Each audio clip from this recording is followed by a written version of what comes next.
नमस्कार, टीवी 9 भारतवर्ष के digital platform पर आपका स्वागत है। मैं हूं आपके साथ हिमांशु सोन।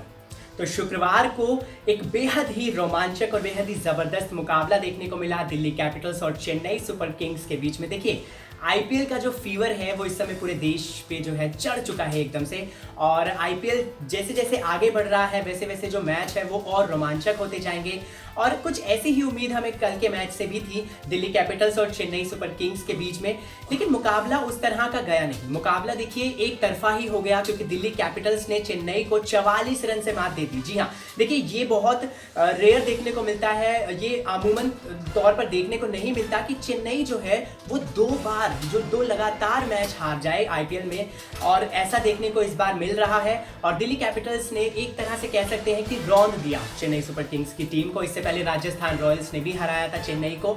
और इस मैच में अगर हम देखें तो एक बार फिर से अगर हम चेन्नई सुपर किंग्स की बैटिंग पर गौर करेंगे तो जो महेंद्र सिंह धोनी है, जो माही फैक्टर है, जो सबसे बड़ा फैक्टर होता है, कहते हैं कि महेंद्र सिंह धोनी जो है वो सिर्फ नाम ही काफ़ी है विरोधी टीम के जो गेंदबाजों के मन में खौफ पैदा करने के लिए। लेकिन Mahendra Singh Dhoni the Mahi factor batting करने आते हैं नंबर 6 पर, जो कि पिछले मुकाबले में भी देखने को मिला था। राजस्थान रॉयल्स के खिलाफ भी लेट आए थे और शायद उसी वजह से मैच गंवाना पड़ा था चेन्नई की टीम को, और इस बार भी कुछ ऐसा ही देखने को मिला है। नंबर 6 पर आए महेंद्र सिंह धोनी बैटिंग करने। जब वो आए तो उस समय 26 गेंदों पर 78 रनों की दरकार थी। देखिए, जब गेंदों और रन के बीच में अंतर इतना ज्यादा हो जाता है, गेंदें आपके पास बहुत कम है और रन बहुत ज्यादा बनाना है, तो किसी भी बल्लेबाज के लिए बहुत मुश्किल हो जाता है। और महेंद्र सिंह धोनी के साथ भी कुछ ऐसा ही देखने को मिला। हालांकि पिछले मैच में उन्होंने आखिरी ओवर में 3 छक्के जरूर जड़े थे, लेकिन उसका कोई फायदा नहीं हुआ, क्योंकि रन जो स्कोर था वो बहुत ज्यादा था और गेंदें बहुत कम थी। तो धोनी भी है उस स्थिति में कुछ ज्यादा नहीं कर सकते हैं, और इस मैच में भी कुछ ऐसा ही देखने को मिला। आपका पूरा टॉप ऑर्डर जो है वो एक तरह से कह सकते हैं फ्लॉप रहा।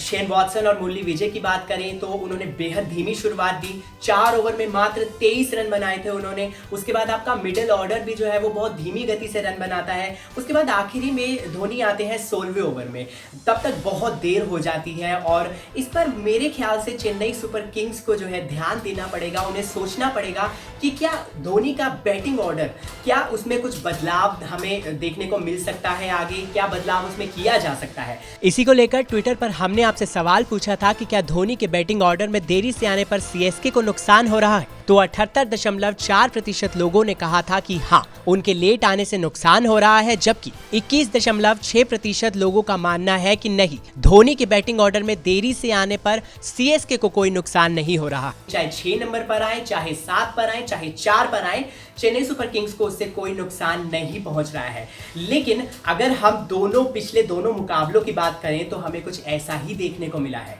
बहरहाल, अगर हम इस मैच की बात करें तो 175 रन दिल्ली कैपिटल्स ने बनाए थे। बोर्ड पर 175 रन थे, 176 रन का लक्ष्य दिया था चेन्नई सुपर किंग्स की टीम को।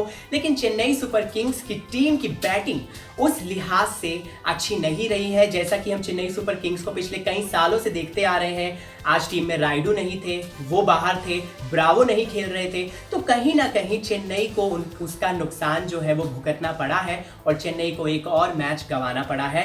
अब पॉइंट्स टेबल की बात करें तो दिल्ली कैपिटल्स टॉप पर पहुंच गई है। इसके अलावा चेन्नई सुपर किंग्स की टीम जो है 2 मैच लगातार हार चुकी है चेन्नई सुपर किंग्स की टीम, और अब टीम मैनेजमेंट को ये देखना पड़ेगा कि क्या गलतियां हो रही हैं, उनसे कहां पर गलतियां हो रही हैं। अगर हम दिल्ली कैपिटल्स की बात करें, दूसरी ओर पृथ्वी शॉ ने जबरदस्त बैटिंग की है। आज अर्धशतक उन्होंने जड़ दिया है। इसके अलावा अगर हम बॉलिंग में देखें तो गेंदबाजी में कगिसो रबाडा ने 3 विकेट झटके हैं, जिसका नतीजा ये रहा कि दिल्ली कैपिटल्स ने 44 रन से मात दे दी चेन्नई सुपर किंग्स की टीम को। बहरहाल, आपका क्या मानना है कि क्या धोनी को बल्लेबाजी में थोड़ा ऊपर आना चाहिए? क्या आपको भी यही लगता है? कमेंट सेक्शन में हमें जरूर बताएं। साथ ही देश, दुनिया और आईपीएल की हर अपडेट के लिए सब्सक्राइब कीजिए टीवी 9 भारतवर्ष।